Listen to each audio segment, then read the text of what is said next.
Puyo sa kabukiran bahin sa Valencia. Ang maong managtiayon malipayon ug haksay ang ilang pagpuyo. Sa ilang panimalay ang naaang pagsinagtanay, pagtinabangay ug panaghigugmaan.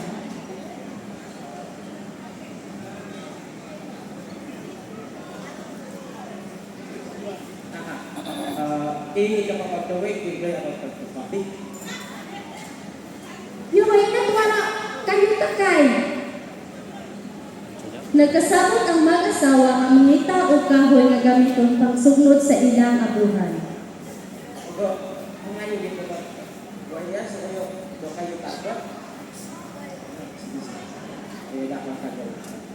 Sa ilang paglakaw, nakadesisyon ang duha nga magbulag sa ilang dalan aron mas daghan pa silang madala nga kahoy sa ilang puloy-anan. Ogo, basis mo yung kinuaka, so waya ka makatato ng kayo. O iya, kaya ang kaya. Tika na kaya.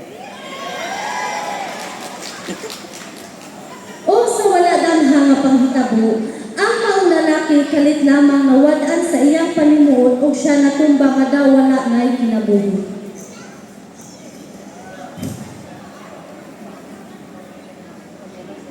Nasaksihan kini sa usa ka bae ug nangita dayon kini siya og tabang sa iyang mga kaubanan ug ang tanan nagtinabangay nga madala nila kini sa puloy-anan sa maong laki.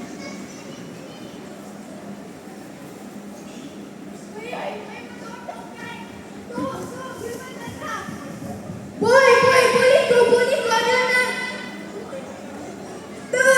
Balik ko ano na, tindahan niyo ang pasto. Ang tanan dali nga nag-andam inubanan sa babaylan alang sa ipahigayon ng haklaran. Sila nag-andam ug mamaon. It means pagtawag sa mga espiritu aron mananghid. Luya is makaluya buong pasabot nga ug naay mga dautan dili sila makatraka kay maluya man sila. Kilala nagpasabot nga nailhanta sa tanan ug sa kinatibuk-an ug lugbak is it means pamatasan.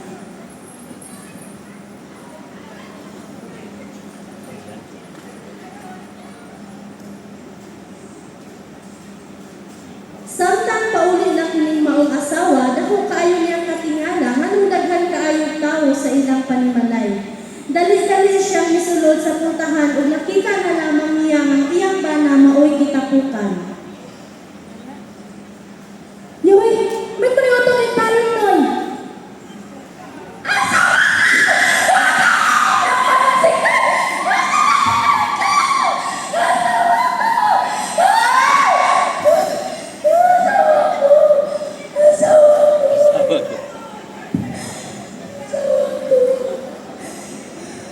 Ang babaylan nagsugod na dayon sa pagritual, haklaran alang sa pagtambal sa lawas sa maong laki.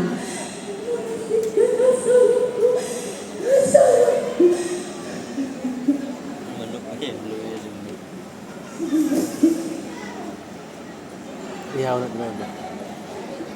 Ihaw na. Nahimlag man ang puson ang maong haklaran ug mibalik ang kinabuhi sa maong lalaki. Tungod sa ilang dakong kalipay, nagtigog ang tibok tribog ang tanan nagsadya.